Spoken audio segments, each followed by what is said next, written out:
ఓం శాంతి. ఈరోజు Murali date 18 June 2026. బాబా చెప్తున్నారు, మధురమైన పిల్లల్లారా, అతీంద్రియ సుఖాన్ని అనుభవం చేసేందుకు మేము ఎవరి పిల్లలము అనే స్మృతిలో సదా ఉండండి. ఒకవేళ తండ్రిని మర్చిపోతే సుఖము కూడా మాయమైపోతుంది. ఈరోజు మురళీలోని ప్రశ్న, తండ్రిని మిలనం చేసిన ఖుషి ఎటువంటి పిల్లలకు స్థిరంగా ఉంటుంది? సమాధానము, ఏ పిల్లలైతే ఒక్కరితోనే సర్వ సంబంధాలు జోడించారో, ఎవరైతే తండ్రి స్మృతిలోనే ఉండేందుకు శ్రమ చేస్తారో, ఏ దేహదారిని స్మృతి చెయ్యరో వారికి స్థిరమైన ఖుషి ఉంటుంది. దేహదారుల స్మృతి ఉంటే చాలా ఏడవవలసి వస్తుంది. విశ్వానికి యజమానులుగా అయ్యేవారు ఎప్పుడూ కూడా ఏడవరు. పాట, చిన్ననాటి రోజులను మర్చిపోరాదు. ఓం శాంతి. తండ్రి అంటున్నారు, మధురాతి మధురమైన పిల్లలు, మేము అనంతమైన తండ్రి పిల్లలము అనే విషయాన్ని మర్చిపోకండి. ఇది మర్చిపోతే మీకు మీరే ఏడవలసి ఉంటుంది. చీచీ ప్రపంచంలోకి బుద్ధి వెళ్ళిపోతుంది. తండ్రి స్మృతిలో ఉన్నందువలన అతీంద్రియ సుఖం అనుభవం అవుతుంది. తండ్రిని మర్చిపోతే ఆ సుఖం మాయమైపోతుంది. మేము బాబా పిల్లలము అని ప్రతి క్షణము గుర్తుండాలి. లేకుంటే మిమ్మల్ని మీరే ఏడిపించుకుంటారు. అందరూ భగవంతుని పిల్లలే. అందరూ ఓ బాబా, ఓ బాబా, ఓ పరంపిత పరమాత్మ రక్షించండి అని అంటారు. కానీ తండ్రి ద్వారా ఎప్పుడు రక్షింపబడతారు అనేది ఎవరికీ తెలియదు. సాధు సత్పురుషులు మొదలైన వారెవ్వరికీ తండ్రి నుండి మనకు ముక్తి, జీవన్ముక్తి ఎప్పుడు దొరుకుతుందో ఎవరికీ తెలియదు. ఎందుకంటే వారు భగవంతుడు కణకణంలో ఉన్నాడు అని అనేశారు. ఇప్పుడు మీరు అనంతమైన తండ్రిని తెలుసుకున్నారు. ఆ తండ్రి అత్యంత ప్రియమైన వారు. వారికంటే ప్రియమైన వస్తువు మరొకటి లేనేలేదు. అటువంటి తండ్రిని గురించి తెలుసుకోకుండా ఉండడం చాలా పెద్ద తప్పు.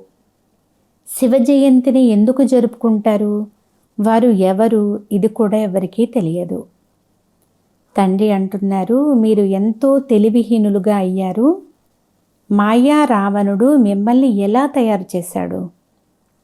ఇది నా జన్మభూమి అని పిల్లలైన మీకు ఇప్పుడు తెలుసు. నేను ప్రతి 5,000 సంవత్సరాల తరువాత వస్తాను. కానీ వారు 40,000 సంవత్సరాల తరువాత ఈ కలియుగం పూర్తి అయినప్పుడు వస్తారు అని అంటారు. త్రిమూర్తి చిత్రాన్ని కూడా చూపిస్తారు. త్రిమూర్తి మార్గము అనే పేరు కూడా ఉంచారు. కానీ త్రిమూర్తులైన బ్రహ్మ, విష్ణు, శంకర్ల గురించి ఎవరికీ తెలియదు. బ్రహ్మ ఏం చేసి వెళ్ళారు, విష్ణు శంకరులు ఏం చేస్తారో, ఎక్కడ ఉంటారో ఏమాత్రం తెలియదు. పూర్తి గాఢాంధకారంలో ఉన్నారు. తండ్రి రచయిత. ఇదంతా వారి గొప్ప రచన. ఎంతో బేహద్దు నాటకము. ఇందులో లెక్కలేనంత మంది మనుషులు ఉంటారు. ఇప్పటికీ 5,000 సంవత్సరాల ముందు సత్యయుగం ఉన్నప్పుడు భారతదేశంలో ఈ లక్ష్మీనారాయణల రాజ్యం ఉండేది. అప్పుడు ఏ ఇతర రాజ్యము ఉండేది కాదు. భగవతి అని శ్రీలక్ష్మిని, భగవంతుడు అని శ్రీనారాయణుణ్ణి అంటారు. సీతారాములను కూడా భగవాన్ రాముడు అని, భగవతి సీత అని అంటారు. భగవాన్ నారాయణ, భగవతి శ్రీలక్ష్మి ఎక్కడ నుండి వచ్చారు? రాజ్యపాలన చేసి వెళ్ళిపోయారు. కానీ వారి జీవిత కథ ఒక్కరికి కూడా తెలియదు.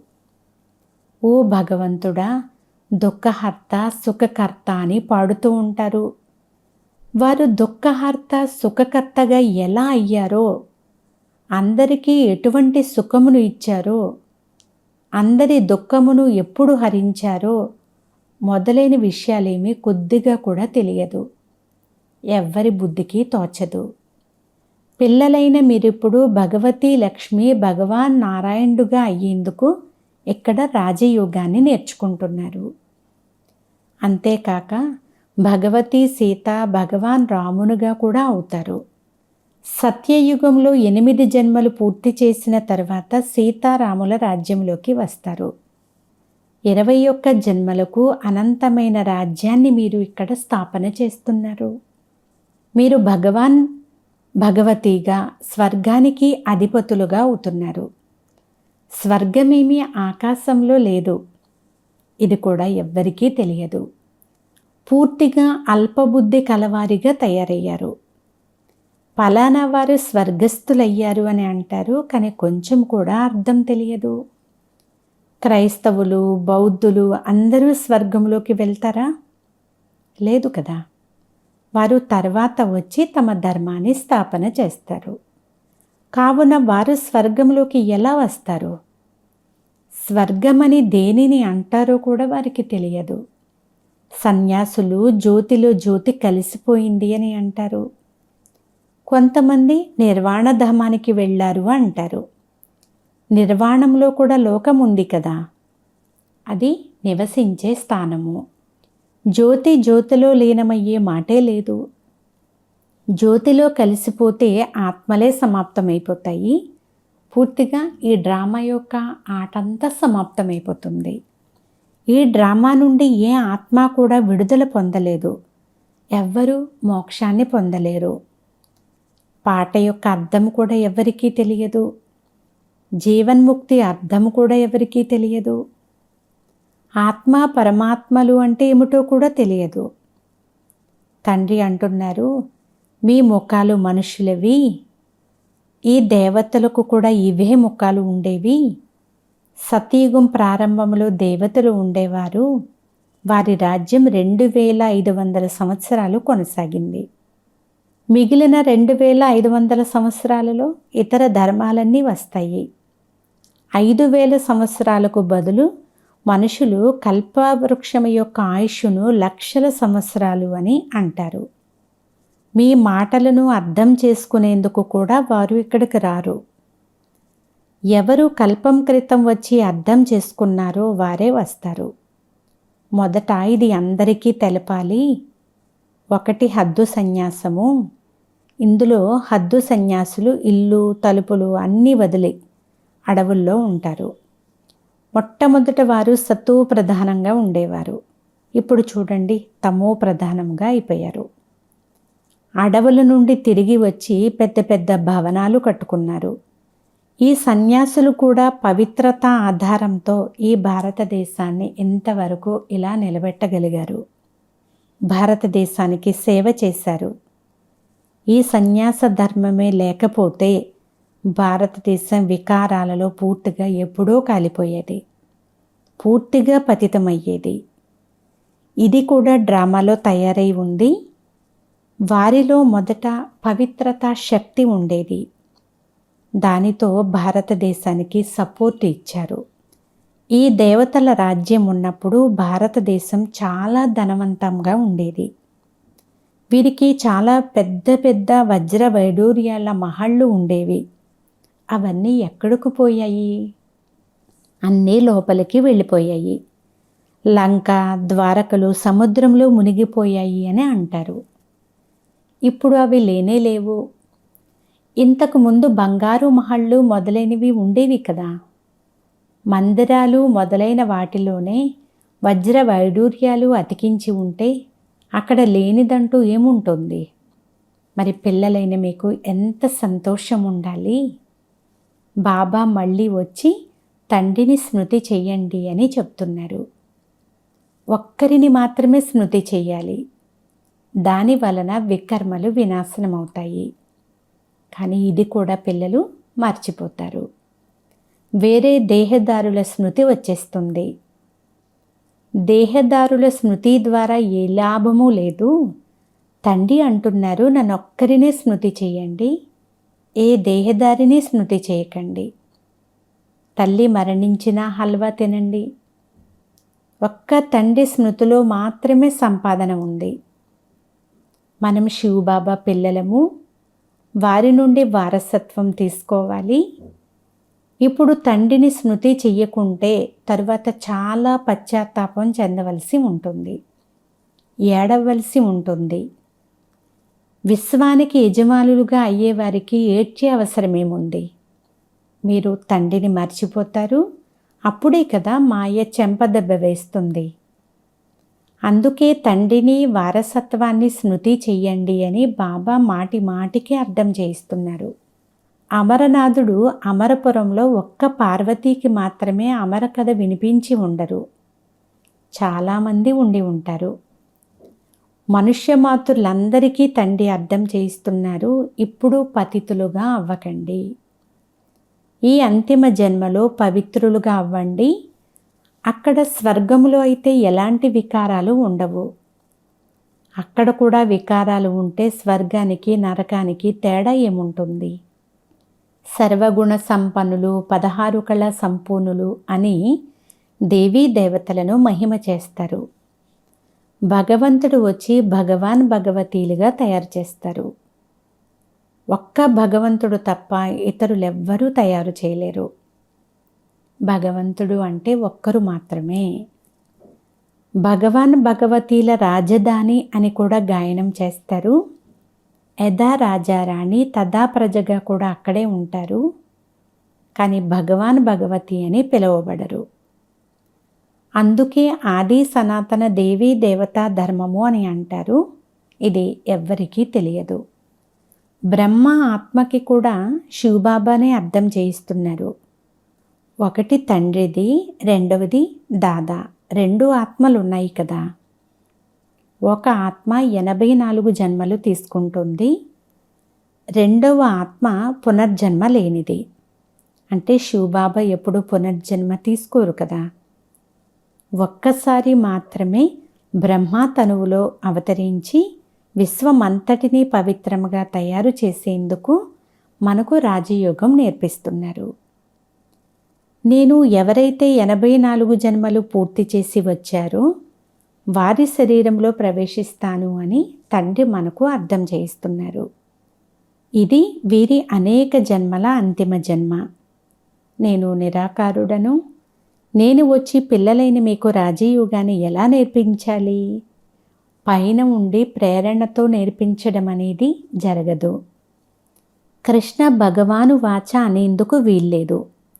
అతను ఎలా వస్తాడు? అతను సత్యయుగపు రాకుమారుడు, 16 కళా సంపూర్ణుడు.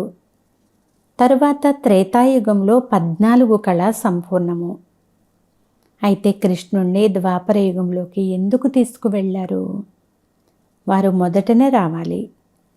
తండ్రి అర్థం చేస్తున్నారు, మొదట తండ్రిని స్మృతి చేయండి, లేదంటే మాయ ఒక్కసారిగా చెంపదెబ్బ వేస్తుంది.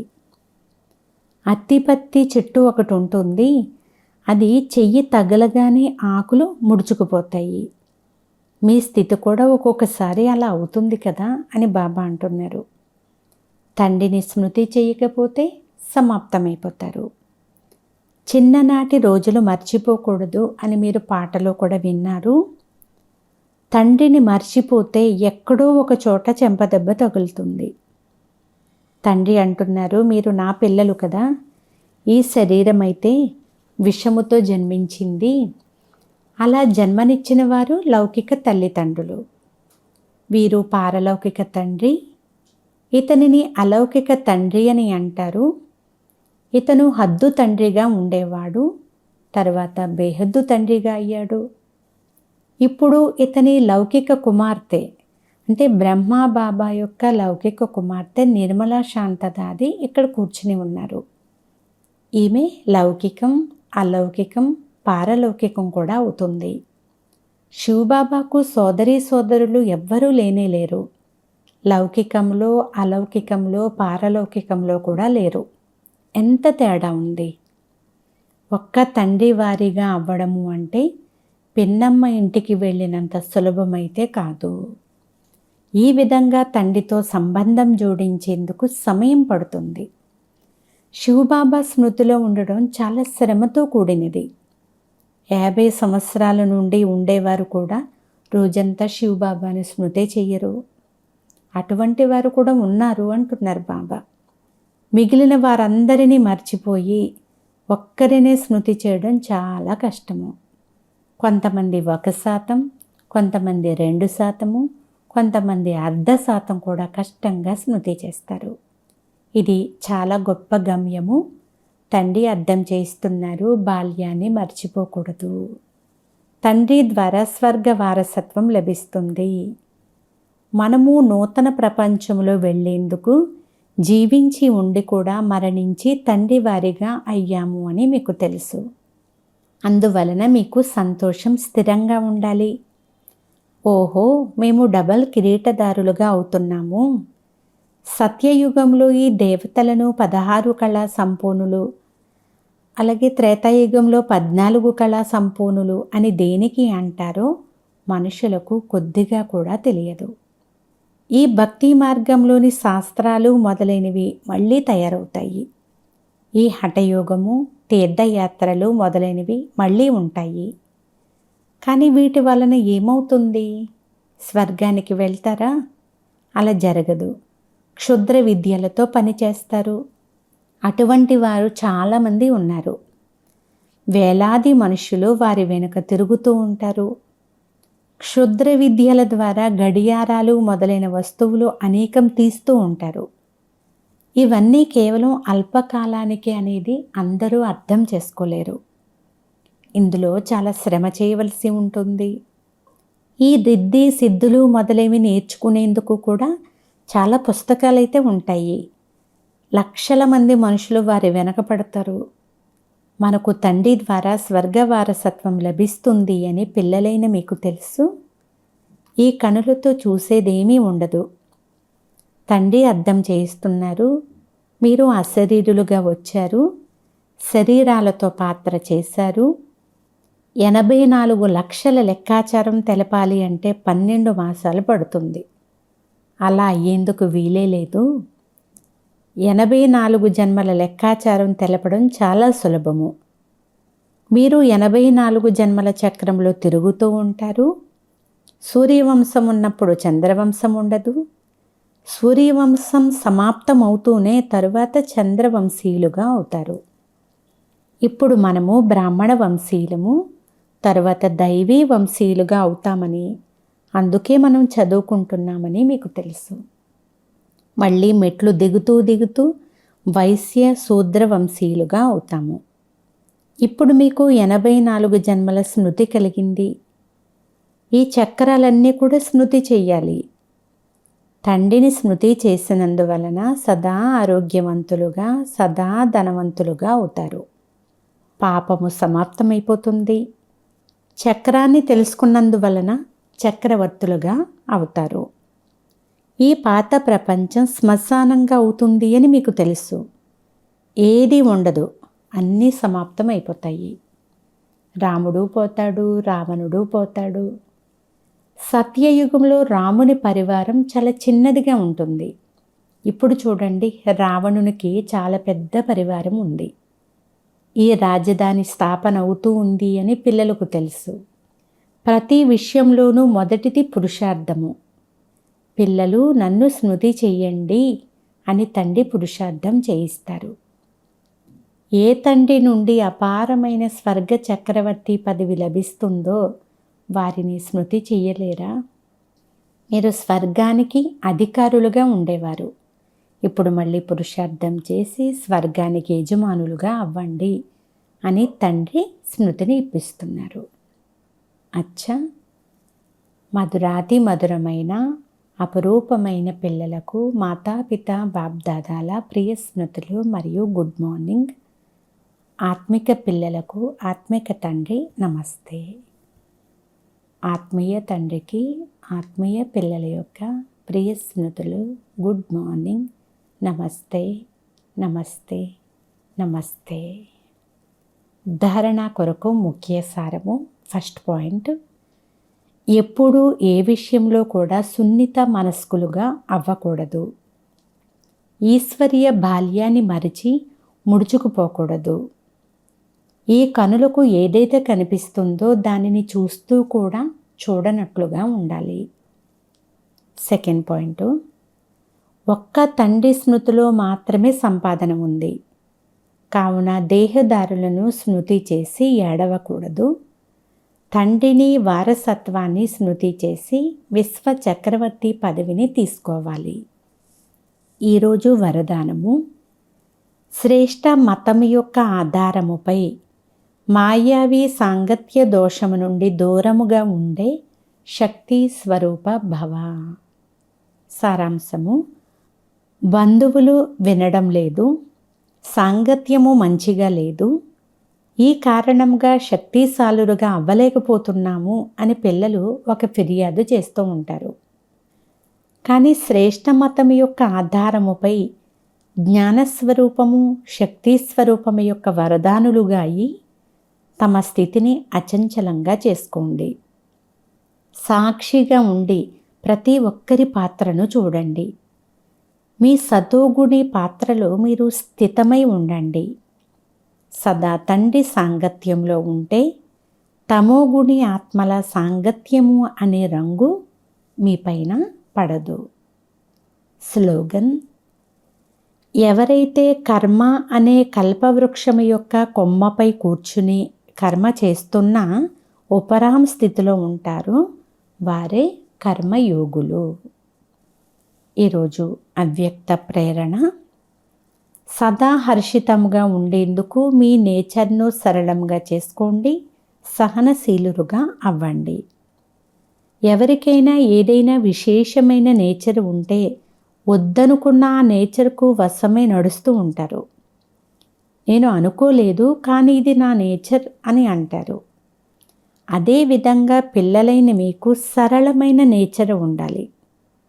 తద్వారా అందరికీ కూడా వీరు సహజ యోగులు, స్వతహా యోగులు అని అందరికీ అనుభవం అవ్వాలి.